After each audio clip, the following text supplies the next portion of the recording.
When the game ends, most athletes lose more than a jersey.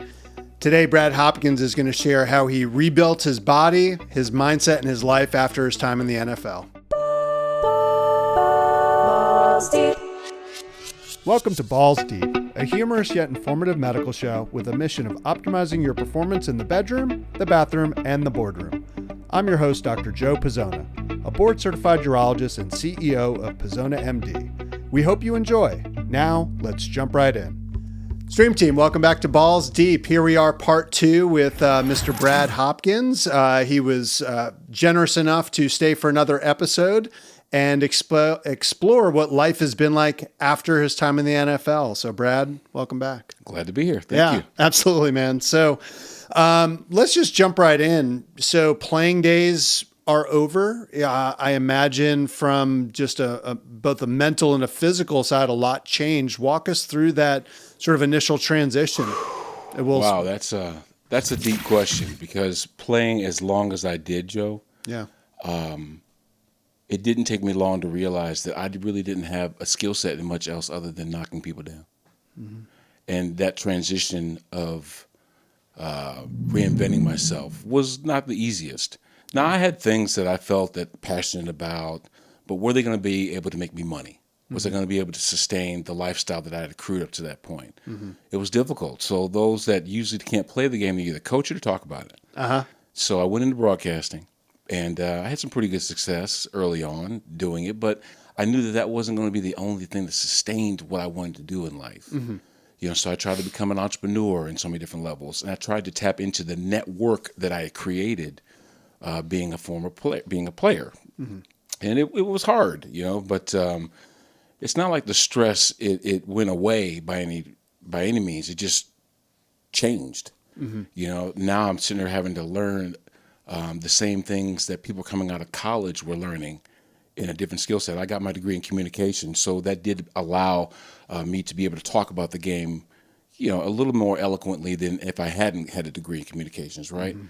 But if you think about it, there are guys that are coming out of school at the age of 23, 24 years old, 22, 23, 24, and their lifestyle wasn't what mine was. Having amassed all this stuff and a family. I had a mortgage, for goodness sake, by the time I left the game. Yeah. So, just trying to figure out what I was passionate about and how I could actually, curtail that into making a career or making a living, for the next 30 or 40 years, or until I wanted retirement to be an option. It was just, it wasn't the easiest thing, but, you find resilience, right? Yeah. You find that tough mindset that you had when you played, to kind of, figure it out. Well, I mean, you had dedicated your life for 17 years between end of high school, college, and the NFL to one thing. And to then say goodbye to that, I can't imagine just that alone, that mental mind fuck, for lack of a better term, that is for someone. Talk about what that is, of going from this is my set routine for so long, and then it's like that next phase. That I can't imagine that's an easy thing to go through from the mental standpoint. Let's make it relative. Yeah. How long did you go to medical school? So I went to medical school for 4 years after college, and then I did residency for 6 years. So I did about 13 years of training before I then entered we'll call it the real world at 31. Okay, so imagine you're 31 years old. You went through all that training. You've done all those things to prepare yourself to have your own practice and whatever. And then someone tells you, guess what, Joe? You can't do it. Yeah. You've expired out. Yeah. Professional sports has an expiration date. Mm-hmm. And that's not something you've never seen a 50 or 60-year-old offensive lineman, have you? No. And you never will. So with that, you have to understand that this thing is going to come to an end. And I think I learned that early on. Okay. But I really didn't know how I was going to transition. Yeah. What that next phase of life was going to be for me. Derek Carr is the former quarterback for the New Orleans Saints. He just announced his retirement. Mm-hmm. And he says he's just ready for whatever the next phase of life is. That was the most terrifying statement that he made to me, because it told me he didn't have a plan. Mm-hmm. Now that whatever life has in store for him, or whatever God has in store for him, it could be great things if he just looked around to discover exactly how to take advantage of what he has built up to that point outside of the football field. Mm-hmm. but it wasn't like the same pursuit that we have as younger players. I want to get into the NFL. I want to get to Division I college. That's your goal. That's your vision. That's your dream. If you don't have that same kind of passion, once you leave the game, you see, it can create some difficulties that sometimes are insurmountable. Yeah. You know what I mean? So it just wasn't the easiest journey, but relying on the people that I worked with, relying on the people that I had built relationships with that weren't football players, guys that take a chance on you to then start giving you that experience in life that will help you be successful in another field. That's what you really have to rely on. So I remember one of my former teammates said, hey, look, when you come into the building, you make sure you shake hands and say hello to almost everybody in there, because you never know when you're going to need that person. What great advice. You know what I mean? So I remember the guys that used to wash our cars. I made sure that I had a good relationship with him, not because he made my car spotless and I felt like I was cool as hell driving down the street in a nice, clean car, but I actually ended up going into business similar to his. Yeah. And it was a relationship that I had with him to kind of help me design and put together a game plan, in essence, of how I could do that. If I didn't have that relationship with him, why would he help me? So that was important for me, to have the same kind of levity with everybody in the building, whether it's my teammate that was to my left or right, or to the guy that was doing our laundry. It was very important for me.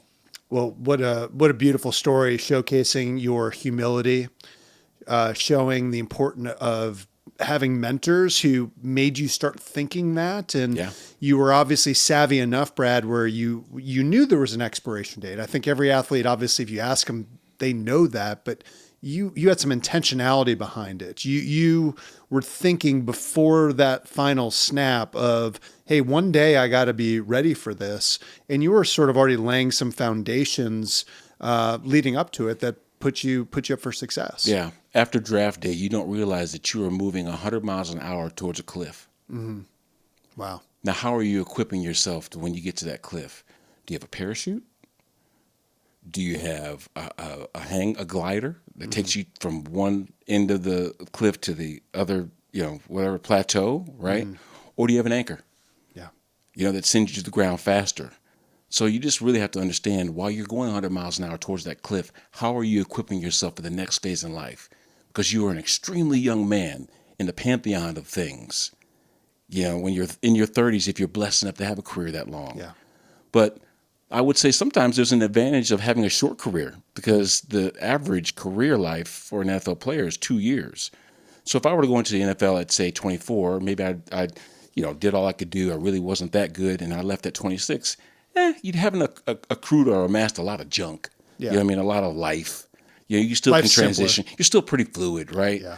Versus the longer you play, and it's, the more that you commit yourself to doing what you've been doing since college, since high school, it then is harder to find that vision. You know what I mean? But, nowadays, with the money being like it is, and making sure that you're investing in the right things, and you're doing some things to help you transition, that's the most important thing. Having the business mindset, connecting with guys like Micah Berg that help you realize the vision, that kind of help, actually maybe even helping you realize who you are yourself and the advantages that you do have, and can then parlay that into being a successful businessman.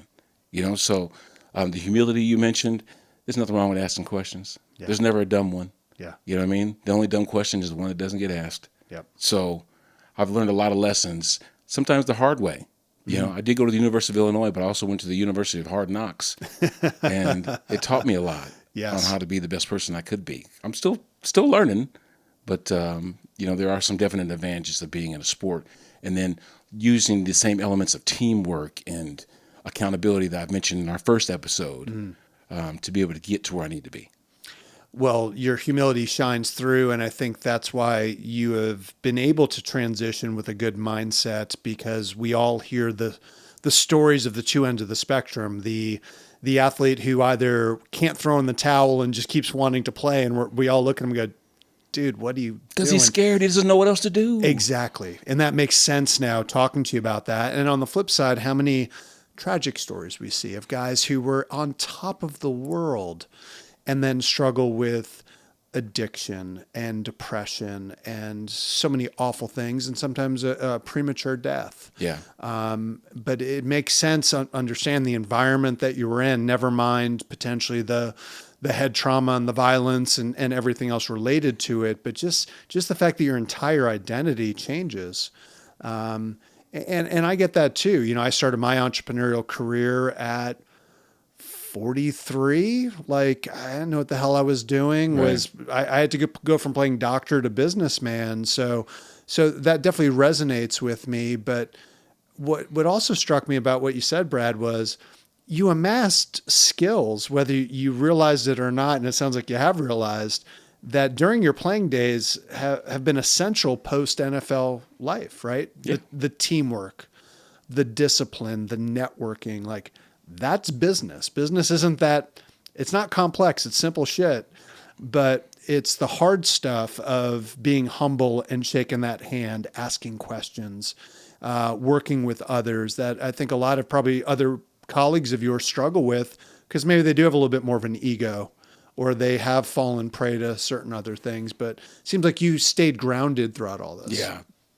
The development of the Old West was from pioneering, right? Yeah. And now you're pioneering into something different.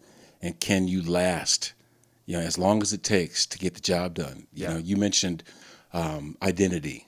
Mm-hmm. I think that's where the hang up comes in for a lot of former athletes, just because they're used to being on this platform and being, revered as this guy that's got everything seemingly, right? Mm-hmm. And then what happens when the crowd stops cheering? Yeah. What happens when the lights are no longer on you in that way?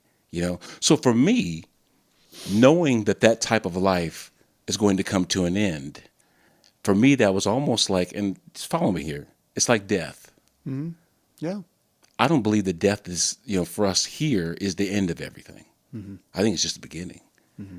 So how I'm going to die as a player and reinvent myself, mm-hmm. or be reincarnated as whatever the next, whatever phase of me is supposed to be, I'm looking forward to that.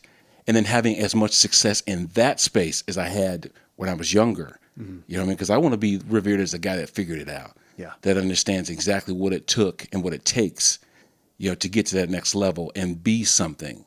I've always been considered a leader in most of the aspects, but also being somebody that listens and understands the messages that are given to you or that are taught mm-hmm. to you, and how you can learn from those things. That's the most important part. Well, I love that intentionality, and it shines in what you're doing today. I mean, yeah. You're a broadcaster. You're still involved with the NFL. You're active with the Alumni Association. Mm-hmm. You are active with local charities. You've started a business with your son. Like, you're doing a lot of incredible stuff. And to me, you're as successful now as you've ever been. It's just a different phase. And yeah, it's not on TV and the glitz and the glamour and the cars, but what you're doing is so important, and how you're giving back to others. And you seem so grounded, and you're just a cool cat every time I talk to you. And I'm like, not what I guess I envision. I don't hang around a lot of professional athletes.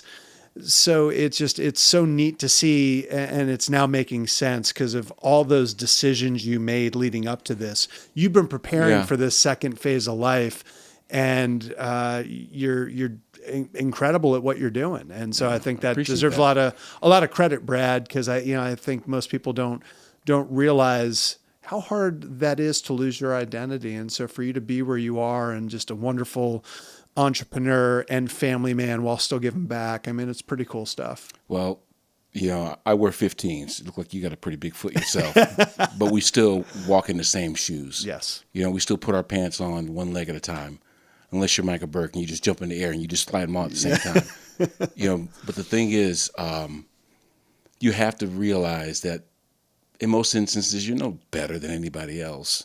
Yeah. Because as smart as you might think you are about some things, I'm guarantee there's some things that you could probably be better at, right? And there's somebody that's better at those things that you're not good at. If you don't have a relationship with that person that can help you understand what it takes to be better at what you're doing now, mm-hmm. you're in a world of hurt, you know what I mean? So I appreciate you saying that. And to me, it's always been important to carry those relationships, because I've always said that your network is more important than your net worth. You know, people that are willing to help you grow in anything that you do, any phase of life. You know, that comes from the people that are surrounding you.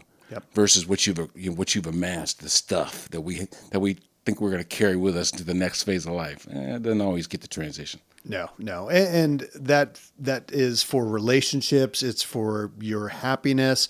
It's for your health, Yeah. you know, and I mean, you spend time around people who are out of shape and not working out and going to the gym, you're not going to be in great shape. And I got to say, man, like you are lean and mean looking and you've still got your muscle. Like, what was your kind of shifting gears? What was that transition like? Because I imagine your body took a bit of a beating during your time in the NFL. So walk us through, how have you been able to maintain such great physical shape where we see other, say, pro athletes really struggle with that? Well, you usually see a lot of offensive linemen trim the weight that they played at because of just simple mortality. You know, I read somewhere where the lifespan of a former offensive lineman was 55 years old. Wow. Just because of the weight that we carry on us. And if you're not able to, you know, shed those pounds and get leaner and get healthier, then there's a lot more stress on your heart, a lot more stress on your organs, a lot more stress on everything you're doing that will put you in the ground sooner than later. And I was kind of a chubby kid, you know, and I always felt a lack of confidence in my physique, in who I was. And then blowing up to being 346 pounds, there wasn't sexy or anything attractive about me. You know, I had a former teammate of mine tell me that my butt looked like a sack of pool balls. You know, so with that, I kept that, you know, in the back of my head. And I would remember, Joe, we got weighed in every day. Okay. Oh, wow. Yeah, we had to weigh in every day. Ooh. And I remember as the years went by and I started losing some weight, I started going to that scale with no shirt on. Yeah. I started feeling good about myself. Yeah. A little strut to me, you know? Sexy man. Yeah, man. Yeah. So when I retired from the game, I was 280 pounds. Now, still, that's big for me now. Sure. But I went from 346 to 285. I was actually one of the smallest left tackles by weight at the time that I was playing at 36 years old, right? Yeah. But now that I'm, 255, 260, I just feel better about the way I look when I walk by the mirror. You know, hey, I like what you're doing there, B-Hop. Keep it going. You know, I'm not not vanity, Sure. but just the point where I've come from being a guy that was almost gelatinous to being somebody that I don't have a 6-pack. I got a 2-liter, but it works for me. You know what I mean?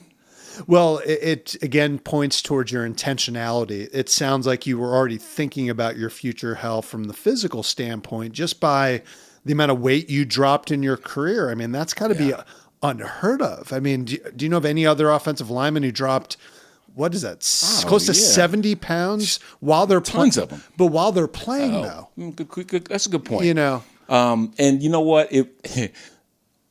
If you ask the guys that were our support staff, they weren't happy with me by doing that. They were like, "B-Hop, you're getting too small." Yeah. And I'm like, okay, I'll chill out. Yeah. But knowing that the end was going to come sooner than later, I was like, shoot, I'm not leaving the game with all these pounds on me. Yeah. And this is the discipline that is almost guaranteed I'm going to have because I had to show up and perform. Yeah.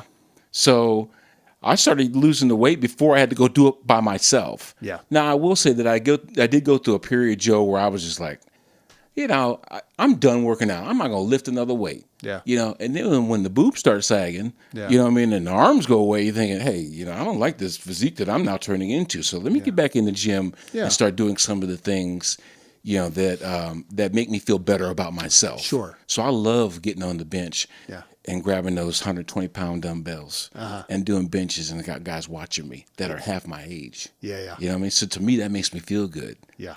So that gives me a level of confidence, just as I'm in my mid-50s that I probably didn't have when I was in my 30s. Yeah. Well, that's, I think, the beautiful and the awful thing about life is we gain confidence at a time where we probably don't need it as much. And you'd love to go back to your younger self and be like, dude, just hold your chin up and you're going to kill it, Yeah. But I was a lot stronger when I was younger, admittedly, but I never played at 255. Right. You see what I'm saying? So I don't know how strong I would have been if I'd lost all the weight back then. It probably wouldn't have worked for me. Sure. Probably got freight trained by everybody that was trying to run against me, right? Yeah. But just having a level of strength and a level of confidence in the way I looked, it does definitely correlate into how I feel, not only about myself but about life in general. Yeah. How do your workouts? I imagine they're different than when in the NFL. Yeah. So how do you approach it now that you are a little bit older, might have got some wear and tear on the joints, and understand there's a limit? But I mean, hell, man, I'm putting up 125s on the inside. I can't even lift a 125 or 120. I need two hands to pick up that bad boy. So. When I left it, and that's no shit either. No, Yeah. I'm just kidding. When I left the game, I played a lot of pickup basketball. Because that really running up and down the court, it really kind of kept me in shape. Then the old knee said, "You're done with that." So I've got a brand spanking new knee, a lot of titanium in there, and I had to kind of curtail what I was doing to more elliptical work. Sure. That wasn't necessarily surface to surface kind of stuff. I do a lot of cardio, and I do a lot of every other day lifting, but not necessarily bench press and stuff, because that's like, it just kills my shoulders nowadays. Sure. But there are machines that you can use that give you that same kind of core lift in doing things, whether it's the tricep extensions or lat pull downs or curling, some of those things. I'm still doing a little bit of a meathead workout. I did go through a phase of doing more metabolic and plyometric stuff. Sure. A lot of stretching, doing push-ups, crunches, those kind of things. But doing different things, tricking your body, not making it so used to doing one or two different things. Do a number of different things. That way the workouts are fun for you. What am I doing today? Oh, it's Tuesday. On Tuesday I usually do this. Wednesday's different. Thursday's different. Friday's different. So it's fun. Well, I appreciate you sharing, and definitely some tactics that anybody can use, right? That number one, we got to stress muscles in different ways. Number two, the workout that your buddy is doing may not be the right workout for you, because you might have some knee pain or some shoulder impingement. But still lifting weights, and so key as we get older. I see so many guys as they get older, they're getting under muscled. And we've talked about how we are going to lose about 10% of our muscle mass every decade of life. And so I love that you're prioritizing this still this many years post-career. And like you said, you just feel better. Like I'm with you, man. Like when I do more cardio heavy, I don't feel as good. Yeah, the number on the scale's maybe a little bit lower, but I feel good, a little beefier. It's like, and it feels good to push good weights. It boosts your testosterone. So, I love that you're still committed to that, but you've modified it to where you are in life. Yeah, I just never wanted to be the guy that got thrown out the bar. Yeah. When that guy's looking for trouble. Yes, absolutely. He's scanning the ruin about who he's going to engage. I want him to just keep looking on past Brad Hopkins. I don't mess with that guy. Yeah, exactly. Exactly. Tell me a little bit about food. You talked about how early on it was, the Happy Meals and everything. I mean, you had to, and you could. Yeah. What does diet look like for you now? How do you approach it? So luckily for me, my wife she's not a nutritionist, but she thinks she is. She's got me eating a lot more vegetables, a lot less red meat. We eat a lot of fish. We eat a lot of grilled things, not necessarily fried stuff, and water consumption. She would always say to me, "What do you want your organs floating around inside of your body with? Coke? Beer?" You know what I mean? Or do you want them floating around in water, which is obviously the healthiest thing for us. It's the biggest component of what our bodies are made of, So, I make sure that I hydrate and do all those things. Because as a matter of fact, I remember, some guys would grab a beer after they got done playing, and I started trying to follow them, right? And I just ended up cramping all over the place. Like, oh my God, why? Because my body was needing water to replace the water that I had lost when I was playing. So just remembering that as I got older and saying, hey, look, these are the important things nowadays to maintain a good caloric intake and to maintain some relatively good health. Where, watch what you put in your mouth, because that does have a direct effect on how your body is shaped. Well, and again, the big tenets, right? You're eating whole, unprocessed foods for the most part, cooking at home, and it's the simple, boring shit we've been talking about in both these episodes. Is like, this stuff really matters. Yeah, fast food, that's the worst. Yeah. And my wife was the one that kind of really trained me on that. I mentioned Happy Meal, right? Yeah. Which is, obviously, fast food, it's processed food. But when you do have someone like my wife and I, we meal prep. We take on Sunday evenings that time before we go to bed to make all of our meals for the week. She's putting the chicken in the air fryer and got the salmon in the oven, and I'm over there making the rice or the pasta or whatever it is that we're putting along with those meals, and we have them already made for us. So that way we're not wondering and asking that same dumb question we ask all of our spouses, right? Well, what do you want to eat, honey? Yep. So we already know. Yep. We got ourselves three or four different options that are already in the fridge, that are already ready for us. Mm-hmm. And it makes sure that we're not straying from the path of staying on, of eating right and being healthy. Yeah. Man, this is fantastic. What a great actionable stuff. I appreciate you sharing everything, Brad. I mean, what a privilege to get an inside look at your life and journey. And I'm excited to keep getting to know you and seeing what your next phase of life continues to blossom, because you're doing life right. I appreciate that. And I've seen you with your shirt off, so I'm just trying to keep up with you. Stream team, listen, if I can look this damn good at 55, like I'm gonna do whatever it takes. I don't think I will, Brad, because damn, you look good. But listen, it's the simple stuff we keep talking about. There's no magic pill. Yes, we can optimize hormones and do some peptides, but here's a real life professional athlete, and you're doing the same boring shit that we're preaching on this show, man. So Love it, Brad. Well, I appreciate you coming on. Stream team, share this with a friend. There's got to be someone out there who's a big Titans fan, big B-Hop fan, and just wants to hear real conversations with guys about their health. That's what we're about here. We want to optimize your performance everywhere. So until next time, please show yourself a little bit more love and kindness. We're all works in progress, and these are opportunities to grow. Thanks, and have a great day. Thank you for listening to this week's episode of Balls Deep. If you'd like to join our stream team of listeners, please click the subscribe button on your favorite podcast platform. For more information about our practice, Pazona MD, please visit pazonamd.com. This podcast is for informational purposes only, and the content is not intended to be a substitute for professional medical advice. The show does not constitute the practice of medicine. No doctor-patient relationship is formed through this podcast or any of the social media channels related to this show. The use of this information is at the user's own risk. Users should not disregard or delay in obtaining medical advice from any medical condition they have, and they should seek the assistance of their healthcare professionals for any such conditions.